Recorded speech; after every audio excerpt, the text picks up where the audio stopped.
Alrighty, hello everybody, and welcome back to Sprechen Disc Golf. Unfortunately, today is only going to be an audio episode, but that is okay because we have a great episode on hand for you still. If you haven't already, go and check out our Instagram, our Twitter, and our home platform, sprechensports.com. More on that later in the episode. So jumping right in, we are going to be previewing the Music City Open today. That is happening this week in Nashville, Tennessee at Mill Ridge. This is a full-on Pro Tour stop event, full-on Elite Series compared to last year where it was a Silver Series. So we are jumping right back onto the full-on Elite Series events, which I am looking forward to. Just 3 rounds, but still a fun event nonetheless. So just some of the course notes going through here. I saw Brody and Ezra play it, saw Jomez's front 9, and then I watched some coverage from last year. And when I see this course, I think of 2 courses on tour, and that is, I believe it's Pickard Park, and then This Side of Heaven, so Des Moines Challenge, and then Jonesboro. And that is, I don't know why, it just reminds me of those 2 courses. It feels like you have a pretty open tee shot, maybe with a small gap to hit 150, 200 feet down the fairway. But then placement is really important if you want to score on the next couple of shots. So that's just some of the courses that it kind of looked like to me. It is a pretty, it's not the longest course we're going to play, but it does have 3 par 5s, one of them being 1,100 feet. And I love that we're seeing more of these big big tests for the big arms here, making these par 5 longer and longer par 5s. I think it's a step in the right direction to really challenging our players on the tour and seeing what they're really capable of. It's a par 65 for MPO, 66 for FPO, and overall, looking at the layout, they are pretty much the same, other than moved up or slightly different angled tee pads. Not my favorite thing. I love when we kind of see FPO get their own kind of clearly thought out course design. There are a few holes with different baskets in the same tee pad, but generally they are shooting from 2 different tee pads that are pretty much from the same angle, just a little bit different distances. So not my favorite. We'll see how it plays. I'm not going to trash on it too much before I see it, but generally not my favorite thing to see on the caddy book. So yeah, the kind of motto of this course is open tee shots, tight greens. There are a lot of greens that are really tough to approach, and they have danger within 30 feet of the basket. There is some controversy on putting those tester trees within circle 1, but I don't mind it. There are a few holes where you have pretty open green, but you do have danger right behind the circle. So they made it a little bit deceiving. The course definitely has kind of 2 sides to it. So I think it's going to play nicely to the field. Some field notes. MPO, I was pumped. We have a full field, really. Looking through it, it looks like everyone's going to be here. Correct me if I'm wrong, but we have Paul McBeth, Ricky Wysocki, Eagle McMahon, Anthony Barella, Calvin Heimberg, Chris Dickerson, Gannon Berg, Kyle Klein, Matthew Oram, Simon Lizotte. Really the top brass there. And then over on the FPO side, we are just missing Val Mandujano still. Other than that, we have Paige Pierce, Katrina Allen, Kristen Tarr, Owen Scoggins, Missy Gannon. So should be a good event. It is a bummer we're still missing Val, but it looks like Ricky will be back. I have faith that this is going to be permanent, just because he said last time that he's not going to come back unless he's absolutely ready. So I imagine he is feeling pretty certain that he's going to be ready. He's actually the first tee time out tomorrow, so he'll have an opportunity to set an early kind of pace setter, early score there. So look for Rick to hopefully be fully back and not have any wrist issues. So looking at some previous winners, just the last 2 times it's been on the Pro Tour, we have Mason Ford, Chris Dickerson, and then Haley King and Missy Gannon. I would expect all of those folks to do well again this weekend. Mason Ford potentially being the worst of that group, but hopefully everyone, or hopefully those 4 can play it well again. When Mason Ford won it, I do believe it was on a different course, if I remember correctly. and that was on the national tour, if I recall. So, but yeah, look for those people to do well. Hopefully we still see Mason Ford out there, even though Val is not. I know they do. They're, I think, dating, engaged, something like that.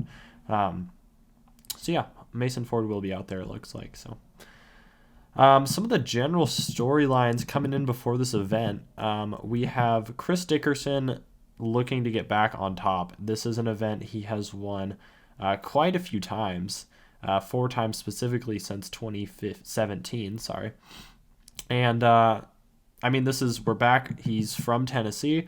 This is home field. We're looking what's going to jumpstart Chris Dickerson. If this event does, I don't know what will, because this is an event where angles are important, staying in the fairway is important, his kind of style of play.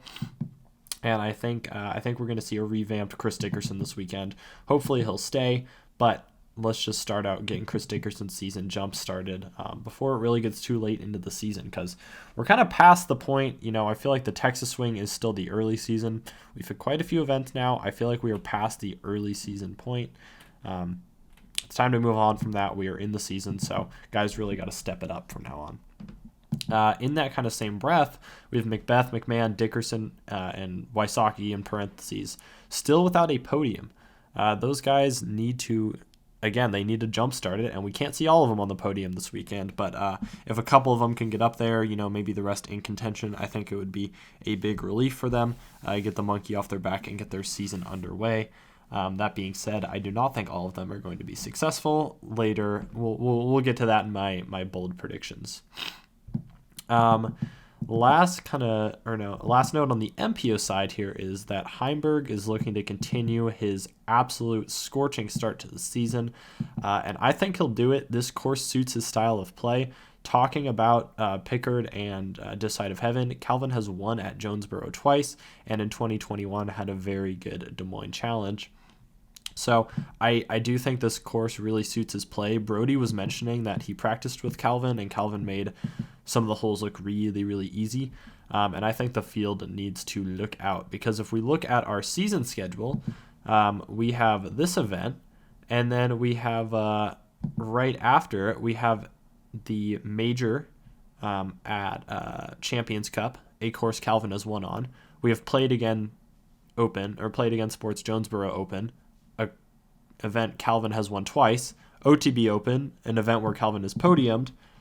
Portland Open, an event where Calvin had a good finish last year, and DDO, an event where Calvin is podium. So if you're looking at the season schedule, you are going into a stretch where Calvin is very comfortable, and he is already off to the hot start that he is.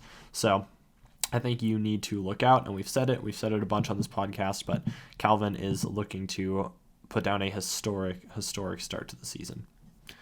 On the FPO side, some questions. Will Kristen return to her form? She has not looked great the last couple events. I know she won Waco, but she didn't look her normal self. It kind of got handed to her a little bit by Ella. Obviously she was in contention and everything, made some good plays, but it wasn't the Kristen that we saw last year. So look for her to return to kind of her more dominant, comfortable style. That doesn't mean that someone won't contest her, but I just would like to see Kristen kind of more in her comfortable form that we've seen. And then a big question mark for me is Paige actually back, or did she just have one good event? I think it's a fair question, because we are looking to see if we are going to see the Paige of old. Are we going to see Paige come out and continue to play well at events, or did we see a kind of not a one-hit wonder, but did we see Paige back for one event and then off for a few events? A little bit of what we saw last year. Can Paige start the season off and just be a little bit more consistent? I hope so, but we will see this weekend. So looking at the stats for success last year from UDisc, and really looking at it, it came down to one word: placement.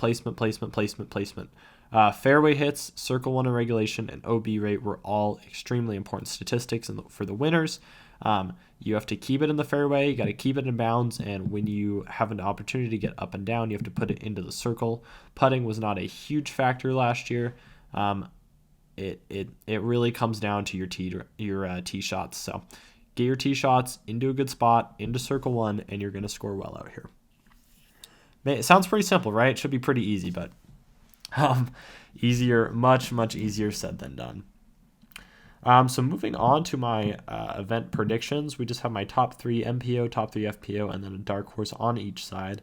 On the MPO side, I have Mr. Calvin Heimberg taking it down. He is hard to bet against right now. He is having the best start of anyone in the field, and I don't see him slowing down in these next couple events. As I just mentioned, he's very comfortable at these events, so I expect him to continue this kind of tear of a season. Number 2, Chris Dickerson, previously mentioned, multiple-time winner of this event. Hard to take him out of your top 3 as well. And then number 3, Gannonberg, coming off the win at Open at Austin. Sorry, the name eluded me there for a minute. Coming off the win at Open at Austin, I think Gannonberg is going to be looking to continue his kind of pick-me-up this season, where he started off a little bit rough, but he's kind of jump-started it now. We will look to see if Burr is in last year's form, or if that was a kind of one-off thing for this year. My dark horse is going to be Mr. Cole Radalin, who is having another great start to the year. Very young player out of Oregon. He has all the arm talent in the world. He can throw it a mile. When his putting's on, it's looking really good, and he has all the tools. So I think this course suits his style, because I think he really does like to just open up with a full distance driver. But I do think he has that touch game as well. So look for Cole Radalin to score well out here. On the FPO side, hard to bet still against Kristen Tatar. If she has another bad event, I might take her off that number 1 spot in my predictions generally, but it's always hard to bet against her, especially with the season she had last year. I know she hasn't had it's weird to say she hasn't had a great start to the year. She's had a great start to the year, but not, I don't think, in her like full-on standards. I think she would have liked to look a little bit better out there, so I think she's still the favorite going into the event, but maybe just a little bit less than usual. Number 2, I have Hannah Blomroos. She's someone who is great at placing the disc in the fairway. She throws distance drivers really well. She has a nice controlled game when she needs to, and I think she will score well at this event, because she just has a good kind of all-around game. She doesn't rely heavily on putting as her kind of main source of getting strokes back, so I think she will place well at this event, because she is super talented, and I'm looking for her to really break out and potentially get a win this year. Number 3, I have Ella Hansen. This course is made for throwers of the disc. Ella is a thrower of the disc. That is her game, and I think she'll really shine at this event. We've seen her with a strong start to the season as well. I would look for her to continue that this week at Music City Open. And then my dark horse, Kat Murch. We're going kind of back over to the East Coast. Kat Murch, she throws distance drivers pretty well. She has a nice all-around game, kind of as mentioned with everyone else. I just had a feeling about this. I don't know exactly what it was, but I just felt like, yeah, Kat Murch is gonna pop off at this event. So for not a huge reason, Kat Murch is my dark horse on the FPO side. I have now 3 bold predictions. I think I'm going to start doing 3 predictions. It's a nice number. It sounds good. So we're just going to do 3 bold predictions. Number 1, Alden Harris is close to a podium. We've seen him at courses similar to this do well. Jonesboro, he has won this event in the past, and I think he will be looking to continue his success at this kind of style and this event. Number 2, Eagle McMahon is going to struggle mightily. Eagle is clearly not comfortable yet. He's clearly not settled into his game, and I do worry about him on a course like this that has generally high artificial OB. I don't think it is going to suit him, and I think if he gets just off a little bit, he could score pretty poorly. So, good luck to Eagle, but I don't think this course is going to suit him well. Number 3 is Paige Pierce either gets top 5 or is outside the top 20, and this might sound bold, but this is kind of the mantra or not the mantra, just the kind of a look into her season last year, where you either saw her winning or you saw her having some big struggles out there. Top 20 might be a bit bold, considering the FPO field is not quite as deep as the MPO field, but I stand by it. I think she's either top 5 or outside the top 20, just due to her mistakes being kind of some big early releases, some big grip locks. I think she'll go OB a lot if she is off just a little bit, and that is going to hurt her. So hopefully we see the best of Paige Pierce this weekend, but if we don't, we could see her falling pretty far down the leaderboard. Alrighty, I know it's a little bit of a shorter episode, but that is going to be our Music City Open preview show. If you haven't already, go check out our Instagram, Sprechen Disc Golf, our Twitter, Sprechen Disc Golf, or our main homepage, sprechensports.com, the live chatting sports platform where you can talk with other people in real time watching the same event as you. I'm your host, as always, Zachary Coleman, and I will see you guys in the next episode.